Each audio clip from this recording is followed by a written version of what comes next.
Cela faisait 7 mois que ma vie avait complètement changé. À ce moment-là, je me sentais perdu, ne sachant pas comment tout s'était passé si vite. Mais maintenant, en regardant en arrière, je vois que c'était peut-être le meilleur qui aurait pu se produire. Certaines vérités sont douloureuses, mais nécessaires. Parfois, la vie nous montre ce qui compte vraiment, et c'est à nous d'accepter ou de continuer à vivre un mensonge. Je m'appelle Gabriel, et cette histoire a commencé le jour où mon frère a gagné à la loterie. Dès le plus jeune âge, nous avons toujours été très différents. Il était toujours impulsif, plaisante, sans réflexion, et aimait attirer l'attention. En revanche, j'étais toujours plus réservé, aimais garder les choses sous contrôle. C'était le genre de personne qui a dépensé tout l'argent dès qu'il l'a reçu, alors que j'ai toujours pensé à l'avenir. Lorsqu'il est devenu millionnaire du jour au lendemain, cela n'a fait que rendre sa vraie personnalité encore plus évidente. Il a commencé à se comporter comme si c'était mieux que tout le monde autour. Les conversations qui étaient auparavant détendues ont commencé à tourner autour de leur fortune. Il a parlé de l'argent comme si c'était la seule chose importante dans la vie. Et la partie la plus effrayante était qu'il le croyait vraiment. Au début, j'ai essayé d'ignorer. J'ai toujours pensé qu'au fil du temps, il retournait à la normale, que ce n'était qu'une phase. Mais plus les jours passaient, plus je réalisais que ce n'était pas seulement une excitation momentanée. Il pensait vraiment que l'argent lui donnait un pouvoir absolu, qu'il pouvait avoir tout ce qu'il voulait, sans se soucier de rien d'autre. Le jour de la fête qu'il a organisée pour célébrer sa chance, je n'avais toujours aucune idée de ce qui allait arriver. La maison était bondée, les gens riant, buvant et étant impressionnés par tout ce qu'il avait acheté. C'était une fête extravagante, pleine de luxe inutile, juste pour montrer sa nouvelle réalité. Ma femme était à mes côtés ce soir-là, et moi, sans réaliser ce qui allait se passer, j'étais heureux. Parmi les conversations et les cadeaux, je me souviens de certains invités commentant la façon dont nous étions un couple parfait. J'ai souri.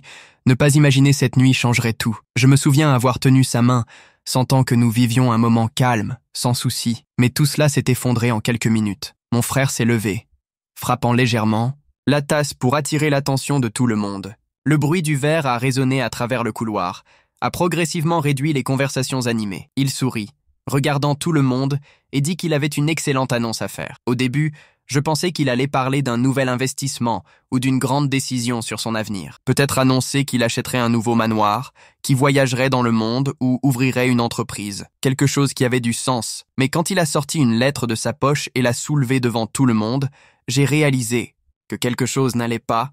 La façon dont il m'a regardé, comment son expression a montré une étrange satisfaction, a fait tourner mon estomac. Tout le monde attendait avec impatience ce qu'il avait à dire. Certaines personnes riaient doucement, pensant probablement que ce serait l'un de leurs discours exagérés. Mais je sentais déjà que ce n'était pas une blague. Il m'a regardé pendant quelques secondes avant de finalement parler. Il a dit, avec tous les mots, qu'il était amoureux et avait pris une grande décision. Avec un sourire sur son visage, il a annoncé qu'il avait proposé ma femme en mariage. Il y a eu quelques secondes de silence absolu. C'était comme si personne n'avait à juste titre compris ce qu'il venait de dire. Mais dès que sa phrase a été assimilée, la salle a été prise par différentes réactions. Certaines personnes se sont regardées, déroutantes. D'autres ont ri, pensant que c'était juste une autre blague fade. Je ne ris pas, j'ai juste regardé ma femme. J'espérais qu'elle montrerait l'indignation, pour le regarder avec colère et dire que c'était absurde. Mais rien de tout cela ne s'est produit. Au contraire, elle sourit. Cela ne semblait pas surpris. Cela ne semblait pas confus. Elle sourit juste, comme si c'était complètement naturel. C'est à ce moment que je savais. Le choc a pris le dessus, sur mon corps. Mes mains étaient froides, ma poitrine serrée. Pourtant, j'étais encore, sans rien dire. Mes yeux sont allés à la lettre qu'il tenait. Je n'avais pas besoin de lire pour savoir ce que j'ai dit. C'était une lettre de consentement, un document indiquant qu'elle accepterait la proposition de mariage. J'avais l'impression que le temps s'était arrêté. Mon propre frère me disait, devant tout le monde, qu'il avait emmené ma femme à lui-même. Et elle, sans hésitation, acceptait. Je n'ai pas crié. Je n'ai affronté personne. Je suis resté là, tout en regardant tout. Certains invités ont réalisé qu'il y avait quelque chose de mal et a commencé à chuchoter. D'autres ont essayé de continuer à boire et à prétendre que rien ne se passait. Je ne sais pas combien de temps cela s'est produit avant de me lever enfin. J'ai senti les yeux sur moi en attendant une réaction, mais je ne l'ai pas montré. Je les ai juste regardés tous les deux et j'ai quitté la fête sans dire un seul mot. Dans les jours suivants, elle n'est pas rentrée chez elle, n'a pas appelé, n'a pas envoyé de message. Je savais déjà que j'étais avec lui. Et à ma grande surprise, les papiers de divorce sont arrivés peu de temps après. C'est à ce moment que j'ai réalisé que tout était déjà prévu. Cela ne s'était pas produit du jour au lendemain. Elle avait pris cette décision il y a longtemps, et mon frère le savait. J'ai lu chaque ligne des papiers calmement. Il n'y avait aucun ressentiment. Juste un vide. J'ai signé sans hésitation. Il n'y avait rien d'autre à faire. Mon frère, cependant, a tenu à m'envoyer un message. C'était court, simple. Il voulait les 200 $ du pari qu'il a fait avec moi quand... Il a dit qu'il pouvait rester avec ma femme. J'ai supprimé le message sans répondre. Les mois passaient. Peu à peu, j'ai reconstruit ma vie. Je me suis consacré au travail, à prendre soin de moi. Au début, c'était difficile. Mais au fil du temps, j'ai réalisé que cela avait été une délivrance. Et puis, 7 mois plus tard, j'ai reçu un message inattendu. C'était le sien. J'ai dit que je devais me parler, que j'aurais dû prévenir qui était vraiment mon frère. À ce moment-là, j'ai juste souri. Je n'ai pas répondu au message. Je ne l'ai lu que, et j'ai laissé mon téléphone portable de côté. Pendant 7 mois, j'avais suivi ma vie sans regarder en arrière. Et maintenant, soudain, voulait-elle me parler? Comme si rien ne s'était passé? Comme si j'avais la responsabilité de ce qui se passait? Le lendemain, un autre message est arrivé. Puis un autre. Ils semblaient tous écrits par quelqu'un désespéré. Elle a dit qu'elle avait besoin de me trouver, que les choses n'étaient pas comme elle l'imaginait, que j'avais besoin de comprendre la situation. J'ai parlé comme si je devais expliquer toute explication.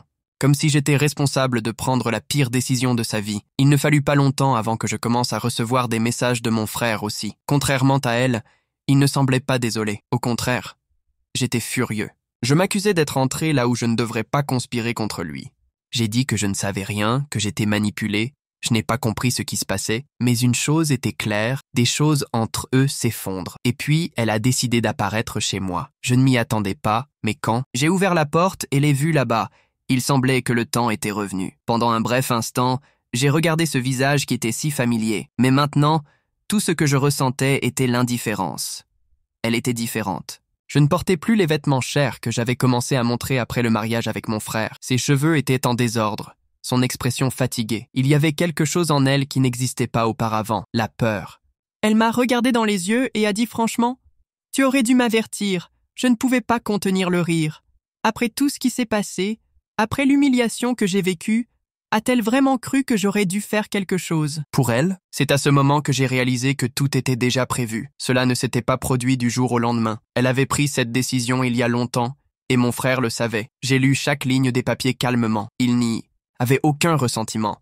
Juste un vide. J'ai signé sans hésitation.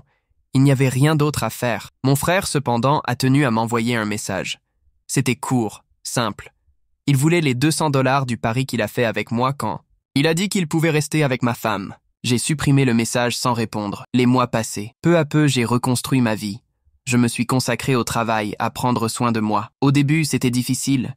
Mais au fil du temps, j'ai réalisé que cela avait été une délivrance. Et puis, 7 mois plus tard, j'ai reçu un message inattendu. C'était le sien. J'ai dit que je devais me parler, que j'aurais dû prévenir qui était vraiment mon frère. À ce moment-là, j'ai juste souri. Je n'ai pas répondu au message. Je ne l'ai lu que, et j'ai laissé mon téléphone portable de côté. Pendant 7 mois, j'avais suivi ma vie sans regarder en arrière. Et maintenant, soudain, voulait-elle me parler?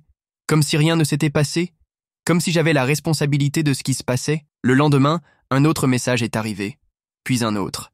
Ils semblaient tous écrits par quelqu'un désespéré. Elle a dit qu'elle avait besoin de me trouver, que les choses n'étaient pas comme elle l'imaginait, que j'avais besoin de comprendre la situation. J'ai parlé comme si je devais expliquer toute explication. Comme si j'étais responsable de prendre la pire décision de sa vie. Il ne fallut pas longtemps avant que je commence à recevoir des messages de mon frère aussi. Contrairement à elle, il ne semblait pas désolé. Au contraire, j'étais furieux. Je m'accusais d'être entré là où je ne devrais pas conspirer contre lui. J'ai dit que je ne savais rien, que j'étais manipulé. Je n'ai pas compris ce qui se passait, mais une chose était claire, des choses entre eux s'effondrent. Et puis, elle a décidé d'apparaître chez moi. Je ne m'y attendais pas, mais quand j'ai ouvert la porte et l'ai vue là-bas, il semblait que le temps était revenu. Pendant un bref instant, j'ai regardé ce visage qui était si familier. Mais maintenant, tout ce que je ressentais était l'indifférence. Elle était différente. Je ne portais plus les vêtements chers que j'avais commencé à montrer après le mariage avec mon frère. Ses cheveux étaient en désordre, son expression fatiguée. Il y avait quelque chose en elle qui n'existait pas auparavant, la peur. Elle m'a regardé dans les yeux et a dit franchement « Tu aurais dû m'avertir, je ne pouvais pas contenir le rire. Après tout ce qui s'est passé, après l'humiliation que j'ai vécue, a-t-elle vraiment cru que j'aurais dû faire quelque chose ?» Pour elle, j'ai essayé, dis-je en croisant les bras. Tu ne voulais tout simplement pas entendre. Elle soupira, passa sa main sur son visage et secoua la tête. Il regarda autour de lui sans relâche, comme s'il était suivi. Ce n'est pas qui je pensais, que c'était, dit-elle enfin. Il a changé, Gabriel. Ou peut-être que ce n'était jamais ce que je pensais. Je me suis assis sur la porte, attendant qu'elle continue. Si j'étais allé là-bas, c'était parce que j'avais besoin de me défouler. A tout dit. Au début, c'était parfait. Tout ce qu'elle voulait, il a donné. Cadeaux coûteux, voyages, dîners luxueux. Mais au fil du temps, quelque chose a commencé à changer. Il est devenu agressif sans raison. S'était ennuyé par de petites choses. Il y avait des moments où il était un homme aimant et aimant. Mais tout à coup, tout a changé et il est devenu quelqu'un de complètement différent. Elle a dit que parfois, elle avait peur de lui. Mais il pensait que c'était sa tête, qu'il exagérait peut-être, jusqu'à ce qu'un jour, tout devienne clair. Il a eu une épidémie. Il a brisé les choses autour de la maison, lui a crié, a dit des choses horribles. C'est à ce moment-là qu'elle a réalisé qu'il y avait quelque chose de mal, quelque chose de beaucoup plus grave qu'elle ne l'imaginait. « Il n'est pas normal, Gabriel, » murmura-t-elle. « Il a besoin d'aide, mais je ne peux plus y rester. » Je soupirais et la regardais. Elle attendait que je dise quelque chose, pour faire quelque chose. Mais je n'avais rien à dire, parce que je savais déjà tout cela. Mon frère a toujours eu des problèmes. Nos parents ont toujours essayé de se cacher, mais je savais qu'il y avait quelque chose de mal dès son plus jeune âge. Il a toujours été instable. Il a toujours eu du mal à traiter avec ses propres émotions, mais personne n'en a parlé. C'était un secret familial. Lorsque nos parents sont morts, il a été complètement infructueux. Sans personne pour imposer des limites, sans personne pour vous guider. Et puis, est venue à la loterie. Elle ne savait pas ça. Et maintenant, il était trop tard. Tu aurais dû me le dire, a-t-elle répété. J'ai secoué la tête. Tu n'aurais pas cru. Elle était silencieuse. Parce que je savais que c'était vrai. Son téléphone portable a sonné. Elle regarda l'écran et pâlit. C'est lui, murmura-t-il. Je viens de le regarder. Il ne peut pas savoir que je suis là. J'ai pris une profonde inspiration. Ce n'était pas un problème, pas plus. Mais à ce moment-là, je savais que les choses ne s'étaient pas encore terminées. Elle se tenait devant moi, tenant son téléphone portable comme une bombe sur le point d'exploser. Son nom brillait à l'écran et un instant, je pensais qu'elle répondrait. Mais ensuite, comme si seulement maintenant elle réalisait la gravité de la situation, elle a poussé le bouton pour faire taire l'appel et a collé l'appareil dans sa poche. Ses yeux étaient larges. « Il me cherche », murmura-t-elle, comme si seulement elle absorbait cela. « Il soupçonne que je suis venu vers toi. Je n'ai rien dit. Je viens de regarder. 7 mois plus tôt, elle m'avait abandonné pour rester avec lui, croyant qu'elle faisait le meilleur choix de la vie. Maintenant, j'étais là, me disant que je devais m'échapper. Gabriel, je n'ai nul. « Par où aller ?» a-t-elle poursuivi, sa voix tremblant un peu. J'ai essayé de parler à certaines personnes, mais personne ne veut m'impliquer. Je sais que je n'ai pas le droit de demander quoi que ce soit, mais j'ai besoin d'aide. J'ai croisé les bras. Aide ?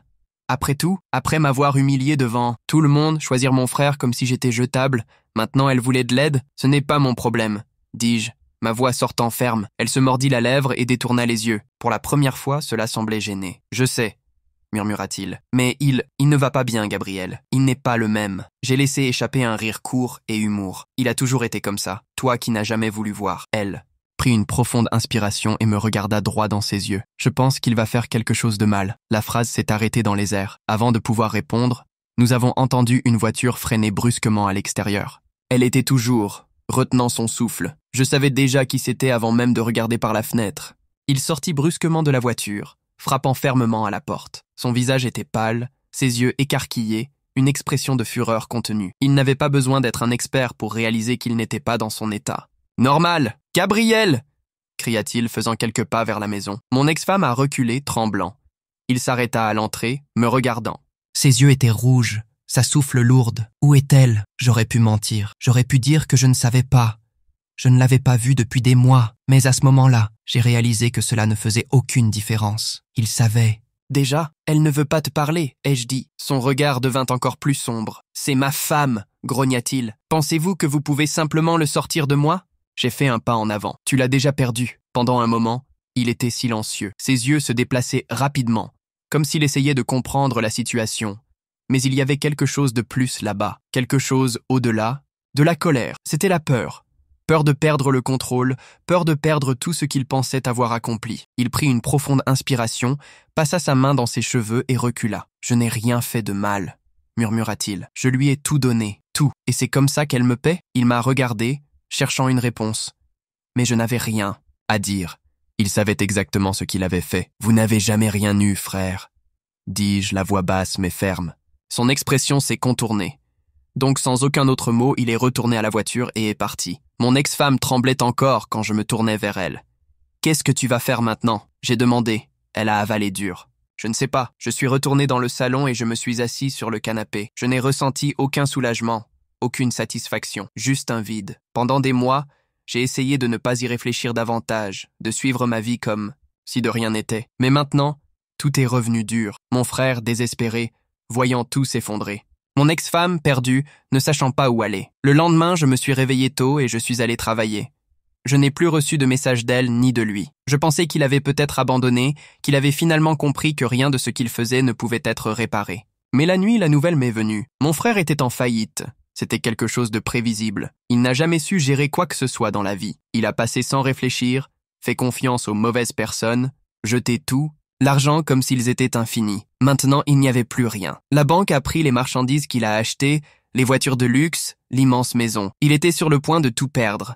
Et les seules choses restaient les dettes et le repentir. Et mon ex-femme? Elle a été jetée de la maison où il vivait. Sans d'argent, sans endroit où séjourner, il a dû retourner chez ses parents. Je ne sais pas s'ils l'ont bien reçu ou s'ils le laissent rester parce qu'il n'avait pas d'autre option. Mais de toute façon, ce n'était pas un problème avec moi. Mon frère m'a envoyé un dernier message. Contrairement au précédent, il n'y avait pas de colère. Juste une courte phrase. Pensez-vous que je pourrai jamais le réparer? J'ai supprimé le message sans répondre. En fin de compte, chacun revient ce qu'il a fait. Certaines personnes comprennent cela auparavant. D'autres ne réalisent que quand ils ont déjà tout perdu. Mais pour moi, c'était fini. Maintenant, je voulais vous connaître. Si vous étiez à ma place, auriez-vous pardonné? Ou auriez-vous fait exactement la même chose?